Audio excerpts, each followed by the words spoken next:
Mother Nature has run its course, or just give us another kick in the butt. It's supposed to be 60 and sunny now, and 2 weeks into April, we're supposed to be, in the heart of baseball season, but I don't think the Twins and the White Sox are going to play tonight here in downtown Minneapolis. Not happening. What do you think? What's going on now is a lot of hockey, a lot of basketball. The playoffs have started. By the way, before I forget, I want to congratulate University of Minnesota Duluth for winning the Collegiate Division I Men's Championship. They were the last at-large team. They beat out the Minnesota Gophers to get into the NCAA tournament by .0001 points on the RPI measuring system. Congratulations to UMD. Now on to hockey. Well, let's talk basketball. Let's see, the Cavaliers are in, the Golden State Warriors are in, the Minnesota Timberwolves are supposed to play the Houston Rockets tonight in Houston. Houston's number one in the league in terms of like rating, seeding, whatever. Timberwolves are at the bottom. But this David and Goliath, it doesn't mean much once the playoffs start. Anything can happen. Yes, it looks on paper like Houston's going to do us in, but come on, Timberwolves, you can do it. You got the 76 Philadelphia 76ers in. You got Indiana in. It's going to be exciting. Can the Golden State Warriors repeat? Do the Cavaliers get to the finals again? Do the Spurs have something to say about it? They were currently, Houston. We'll see. Anyways, on to hockey. NHL Playoffs, some exciting matchups. Let's just start with a few of them, and we'll get to the Wild here. But Nashville and Colorado. Nashville won today, so it's 1-1. You got tonight. You got Boston going up against the Maple Leafs, who haven't been in for a while, haven't won a Stanley Cup for like 50 years. God knows when. Is this their year? They were one of the better teams. It's always good to see an old-timer team like the Maple Leafs and the Bruins in it.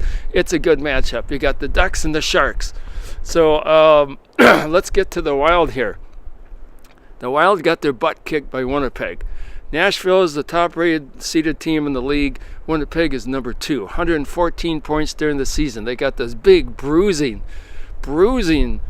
defensemen, forwards. They're a physical team, and that they represent the trend in NHL hockey today. Get the big bruising defensemen and forwards just big. They're becoming like linebackers. And the Wild this year upgraded. They got Foglioni from Buffalo. They brought up Cedar because Ryan Suter's out. I'm actually getting cold here. It's just cold. We got Jordan Greenway, who just came out of college from Boston College. All those big boys are like 6'4", 6'5", 6'6", 230. That's the nature of the NHL. Get bigger or go home. The other thing about the NHL playoffs, which I go crazy about every year in the Wild in particular, but I see it all the time. Just saw it this afternoon in this afternoon's game. When you get a playoff, you have to shoot the puck. You can't shoot.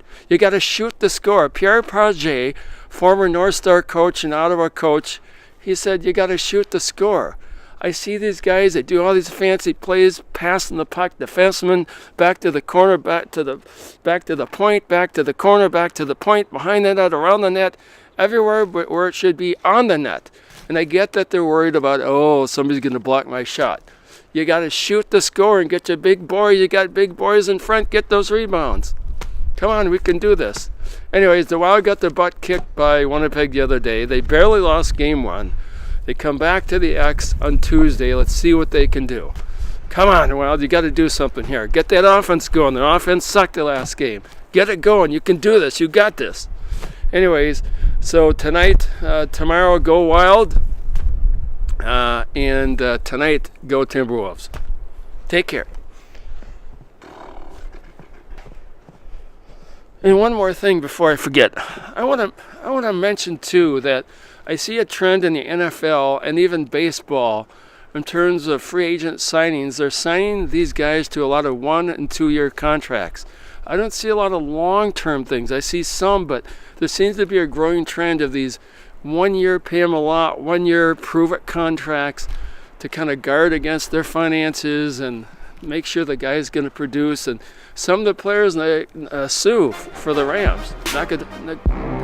Ndamukong Suh. He said, I just want to show you what I got. And the players are doing it too. Give me 1 year at a pretty good salary. Let's see what I can do. If I do good, then I'm going to ask for the moon on the next contract. Anyways, over and out.